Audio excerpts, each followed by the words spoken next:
Hello everyone, नमस्ते अनि स्वागत छ हजुरहरूलाई हिमालय किचनमा। आज म हजुरहरूको लागि लिएर आएको छु पालङको सागको अचारको रेसिपी। ल अब यसको लागि मैले यहाँ पानीलाई उमाल्न राखेको छु। पानी उम्लेपछि मैले यसमा राखेँ राम्ररी केलाएर अनि धोएको 1 बन्च जति पालङको साग।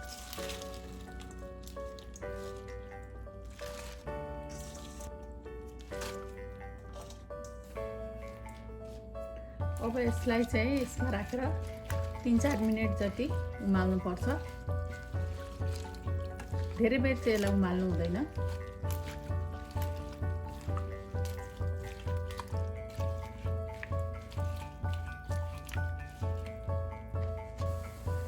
ल अब पालङको साग बोइल भइसकेको छ। अब यसको एकदम राम्ररी पानी तराएर म यसलाई लिन्छु।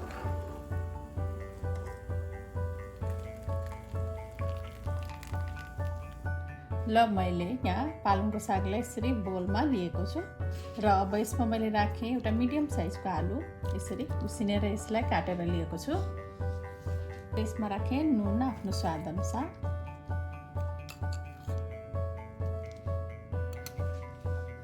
यसमा राखेँ 1 ठुलो चम्चा जति कालो तिल, भुटेर पिसेको तिल हो यो।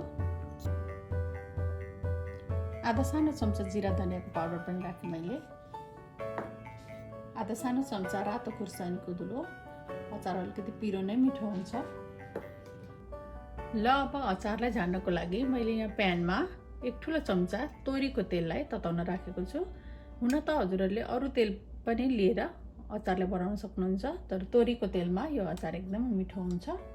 र यसमा मैले राखेँ आधा सानो चम्चा मेथी। र मेथी यतिको भएपछि मैले यसमा राखेँ 2टा रातो सुकेको खुर्सानी र एउटा हरियो खुर्सानी।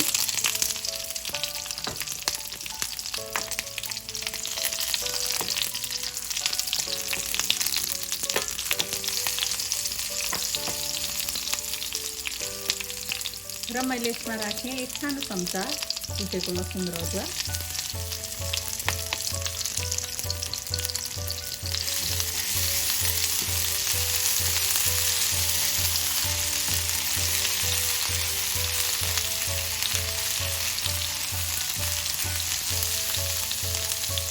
र अब स्टोभ पुरै अफ गरेर म यसमा राख्दैछु आधा सानो चम्चा बेसार। बेसार चाहिँ हामीले स्टोभ अफ गरेर राख्नुपर्छ, होइन भने बेसार जल्न सक्छ फेरि।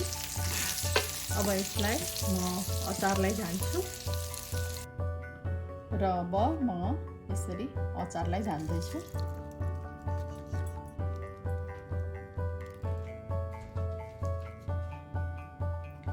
र अब अचारमा एकदमै नहुने कुरा कागती। मैले चाहिँ एउटा ठुलो कागतीको आधा भागलाई लिएको छु। यसरी यसमा निचारेर राख्दैछु म।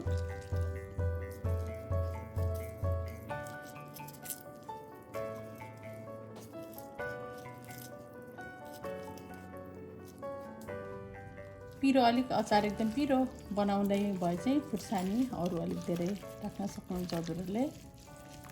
अब यसरी राम्रोसँग मिक्स गर्नुपर्छ। यसमा प्याज पनि राख्न सक्नुहुन्छ हजुरले यो अचारमा।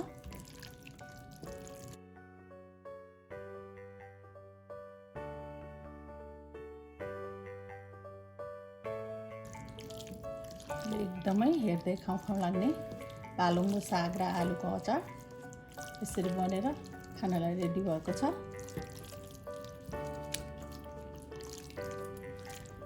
हजुरहरू पनि यसै गरी पालङको सागको अचार बनाएर खानालाई ट्राई गर्नुहोला, एकदमै मिठो हुन्छ। हस् त यो मिठो पालङको सागको अचारको रेसिपी हजुरहरूलाई राम्रो लाग्यो भने हाम्रो भिडियोलाई लाइक, कमेन्ट, सेयर गरिदिनु होला। यस्तै रेसिपीहरूको लागि हाम्रो च्यानललाई सब्सक्राइब पनि गरिदिनु होला। सब्सक्राइब गरिसकेपछि नजिकै रहेको नोटिफिकेसन बेललाई पनि अवश्य पनि क्लिक गरिदिनु होला। फेरि पनि यस्तै मिठो परिकारको रेसिपी लिएर आउने नै छु। हाम्रो भिडियो हेरिदिनु भएकोमा